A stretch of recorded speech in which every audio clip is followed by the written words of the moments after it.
In the late 1970s, a scientist drags her body through the jungles of Zaire. She's been trying to study and understand a plant known as triffid, which is quite dangerous.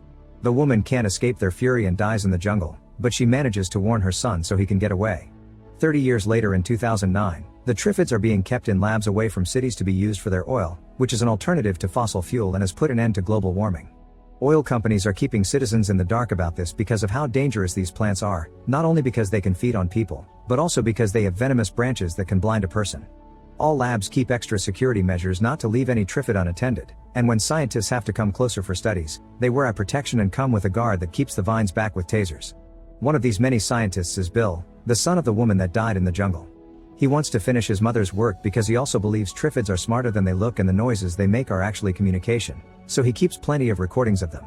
He also suffers from constant nightmares that showed him blurry memories of the night his mother died and included weird images of natives from the jungle approaching him with a mask. One afternoon, while Bill is making more recordings under guard Lucy's protection, they discover that an anti-triffid activist Walter has sneaked inside the lab because he wants to reveal the truth to the whole world. Walter knocks Lucy out by surprising her from behind and makes her lose her goggles, so Bill comes closer to give her his own. He also uses the chance to take her taser and stun Walter, but the sudden movement gets the triffid's attention and Bill ends up with venom on his eyes. As the other guards finally arrive to arrest Walter, Lucy grabs Bill and drags him to the local hospital, where the doctor gives him an anti-venom after bandaging Bill's eyes. He has a 50-50 chance to become blind, but they need to wait 24 hours to be sure. Meanwhile, people around the world are getting ready to watch a meteor shower. Radio reporter Joe interviews an astrophysicist who explains the sun will release a vast explosion of gas and nuclear fire that will look like fireworks in the sky, but it can't cause any damage to humans. However, when the show finally starts a few hours later, the solar eruption flashes such a bright light all over the world that causes all technology to lose signal and the people watching to feel a burning sensation in their eyes. Because Bill spends the night sleeping with his eyes bandaged, he has no idea of what's going on. When he wakes up a few hours later, he goes to the bathroom and removes the bandages to discover his eyes are just fine, but after leaving his room, he also discovers everyone around him is panicking. He looks for the doctor and finally learns what happened from him. The solar eruption left most of the population blind. Bill decides to quickly leave to go back to the labs, afraid of what is happening to the plants without supervision, and finds the city has succumbed to utter chaos. In the triffid labs, Walter notices the lights in the sky being stronger than they should be, and he covers his face with his hood to protect his face. Everyone else in the lab, including Lucy, loses their eyesight, so Walter takes advantage of this to escape his cell and free the triffids. In a plane that is flying over the city, Torrance doesn't care about the meteor shower and is sleeping through it with an eye mask on, meaning he doesn't wake up until he hears everyone panicking. The plane's going down because the pilots can't see either, but Torrance ignores all the cries for help and hides in the bathroom with a bunch of life jackets. When the plane crashes, Torrance is the only survivor and he immediately begins taking advantage of the chaos in the city to rob stores. Meanwhile, Jo wakes up with her eyesight intact because she's been underground in a subway station, which is now in ruins because of the plane crash. When she goes outside, she bumps into a mother with a kid and they realize she can see, so they begin begging for her help. Soon lots of people are surrounding Jo, trying to drag her away for their own protection, prompting Jo to get in a car and try to drive away. Unfortunately, the street is blocked by the blind crowd, allowing a cop to approach Jo and try to arrest her under some flimsy excuse to take her away. At that moment, Bill shows up looking for an authority figure and notices what's going on, so he takes advantage of the cop's blindness to take the gun from him and rescue Jo. Then the two of them run away by keeping quiet in order for the blind people not to notice them. After walking for many hours, Jo and Bill manage to reach Whitehall, but a crowd of blind people is blocking the entrance. They go through it to try to reach the guards, but communicating with them is useless because they only answer with shots. With no authority to talk to for help, Bill decides to go to the labs himself, and Jo goes with him not to be alone. The pair steals a car to reach the lab, where they discover the triffids have escaped and everyone is dead, including Lucy and Walter. Bill retrieves all his research because he thinks it may come in handy later, then he accepts to take Jo to her father's house so she can check on him. Sadly, by the time they make it there it's too late, the man is already dead and being taken away by the triffids. Jo refuses to believe it and tries to shoot the plant, but this only makes the triffid angrier and Bill has to drag Jo away before they get surrounded. Now that Jo has seen how dangerous these plants can be, she decides she wants to warn people, so the pair returns to London to use the emergency broadcast from the BBC. Jo has a quick interview with Bill to finally let the world know about the triffids, warning them that they'll be searching for food and that means these plants will most likely be coming to the cities. Afterward, they take a break to eat something, and Bill tells Jo about his childhood. His father, Dr. Mason, was the one that discovered that genetically modifying the triffids could give them the solution to the energy crisis, but his mother hadn't agreed with his work. She obviously died that day in the jungle, but Bill hasn't seen his father since. Meanwhile, Torrance sneaks into the Prime Minister's home only to find his now blind secretary Hilda. He spends the night there, and in the morning, Hilda plays for Torrance the emergency broadcast, which confirms there aren't any authorities left. Torrance wants to take advantage of this to take power for himself, and he leaves while dragging Hilda with him. Sometime later, Bill sees flares signals coming from across the city, which must indicate a group of people that can see must have formed a community and is letting others know where to find them. On their way there, they come across Torrance, who is taking weapons from a military van that was attacked by a Triffid. He offers to team up because supposedly he's alone when actually Hilda is in the car, but Joe and Bill turn him down. Moments later, they make it to the building that sent the flares and discover they don't allow blind people to enter. Joe and Bill are allowed inside and received by some employees of the Home Office, who explain they have their own generator here.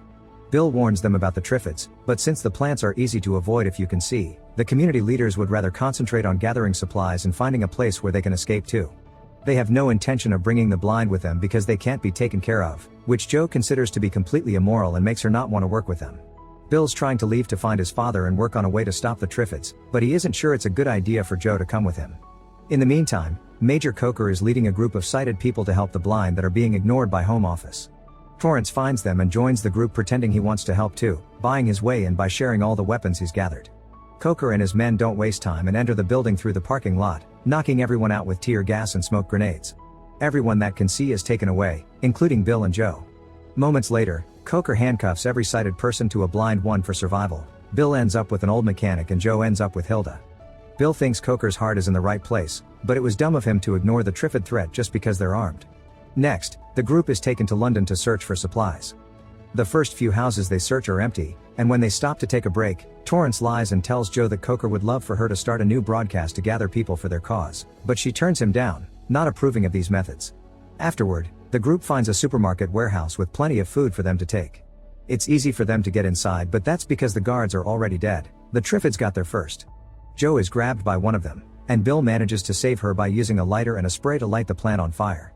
Unfortunately, they still lose a few people in the other corridors, including Hilda, because the guard Torrance had assigned runs away like a coward. Coker finally takes the Triffids seriously and uncuffs the people left, thus when Torrance arrives, Coker demands to have more weapons to fight the Triffids and Bill as his right hand. Torrance obviously doesn't like it, but for now he accepts to play along. When they return to London, Joe sees Coker's change of mind and accepts to do a broadcast to help before she leaves with Bill to look for his father. Torrance doesn't want her to leave, so he asks her to do a broadcast right now without any planning, and immediately people all over the city come to them to join their cause. While Joe is busy, Torrance sends his men to kidnap Bill and Coker and take them to the forest to make it look like they were attacked by Triffids while Torrance takes over the leadership of the group. After the broadcast is over, Torrance tells Joe that Bill died during an attack, giving her the things his men took from Bill's jacket as proof of his story. Meanwhile in the forest, Torrance's men make noise to get the Triffids' attention, but the plants get to them faster than expected and kill them all. With the Triffids busy attacking the soldiers, Bill and Coker get to escape and gain control of the truck, although Coker's eyes get sprayed with venom on their way out and Bill loses his tape recorder when he uses it to distract the Triffids with their own noises. When eventually the truck runs out of gas, the pair begins looking for shelter on foot. The next day in London, Joe continues to make broadcasts to call people over from all over the country, and Torrance asks Joe out for dinner, saying they still need a happy moment in dark times, but Joe turns him down. Later, Joe notices people are building a wall around the area to keep the Triffids out and is starting to get suspicious of how much attention everyone pays to Torrance's orders when this should be Coker's operation. Since Coker hasn't been around for a while, Joe approaches a young fighter named Troy to ask if Bill really is dead, and Troy admits they don't have proof, just the tape recorder one of their men brought back from the forest. Furious, Joe sneaks into Torrance's office and recovers the recorder to put it safely away with the other Bill's things. Back to Bill and Coker, they finally come across a church where a religious group takes them in and helps them with their wounds. This group is led by Mother Dorrant, who doesn't turn any refugees down and explains that the building is safe from Triffids. Bill finds this suspicious because it doesn't fit Triffid behavior, but Dorrant promises this is the protection of God. Coker decides to stay with this community, but Bill leaves the church to continue looking for his father. As soon as he enters the forest behind the church though, he finds out the truth behind the so-called protection. It turns out Dorrant has been sending people, even priests and nuns, as food for the plants to eat and keep them from attacking the church. Bill immediately goes back and arrives just in time before Dorrant sends another girl away under the excuse she was chosen to build a new community somewhere else. As soon as Bill tells everyone the truth, the community kicks Dorrant out and accepts Coker as their new leader. Now Bill can leave for his father's place without worrying about them. In London, Joe tells Torrance she does want to go to dinner with him, pretending to be on his side. Later in the evening, while Torrance is getting ready for the date, Joe makes one last broadcast telling people not to come because Torrance will want them to die for him. Obviously this angers Torrance and makes him send his men after her, but Jo is already on the run with all of Bill's things in her pocket. Troy does see her hiding, but instead of snitching, he lets her get away. It's quite difficult to run through the city while dodging all the Triffids, but eventually Jo manages to find a working car and drive out of London safely. She remembers the place Bill grew up in from when he shared his story and takes the car in that direction, only to end up accidentally crashing and having to continue on foot. When she enters the forest, a truck shows up ahead of her, and no matter how fast she runs, the driver comes after her and captures her. In the meantime, Bill arrives at a town that has been abandoned after a Triffid attack. He almost gets shot by the only two survivors, who turn out to be two very young sisters called Susan and Imogen. Susan is very wary of him, but Imogen is desperate for the company of an adult and accepts to give Bill the family car as long as he accepts to take them with him. After driving a couple of hours, they come across another vehicle and the driver turns out to be Bill's father, Dr. Mason. The reunion's far from warm, but Dr. Mason doesn't hesitate to bring Bill and the girls with him to his house, which is fenced with electrocuted wires. Inside, Bill finds Jo, because it had been Dr. Mason who found her in the woods. After Jo gives Bill back all his things, the two of them finally kiss and spend the night together. Sometime later, Bill joins his father at the lab, where he's already preparing a new plan. He thinks that to stop the Triffids, they must create a new type of it that sterilizes instead of fertilizes. If they spread this new type of Triffid around, then they'll make all the others infertile and eventually the race will die out. Dr. Mason already has a female Triffid he's been working on, but to finish the experiment, he needs the pollen from a male Triffid, so Bill promises to find one.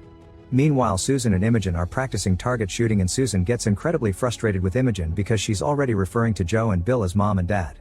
Once he's properly armed, Bill drives all the way to the labs to see if at least there's one male Triffid in the area. Once again, he uses his tape recorder to play Triffid noises, but the first one to show up is Susan, who hid in the car and came along to keep an eye on him. While Bill scolds her for such a dangerous idea, a male Triffid finally shows up and grabs Susan, making it hard for Bill to shoot at it properly if he doesn't want to hit the girl too.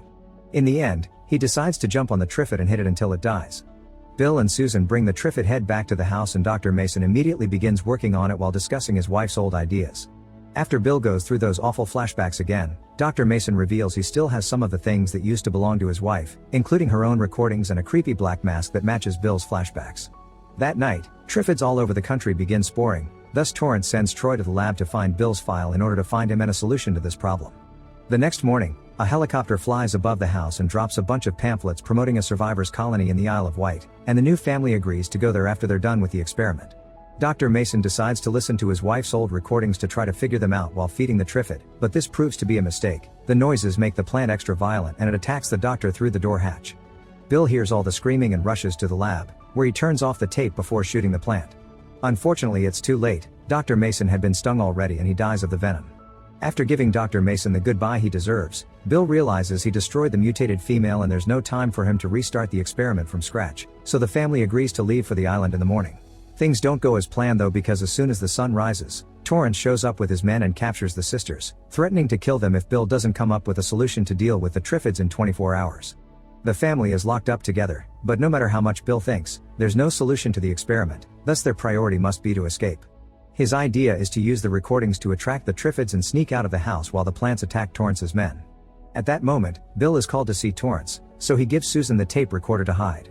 While Torrance taunts Bill and cruelly teases him for losing his parents, Susan climbs out of the window and leaves the recorder outside playing.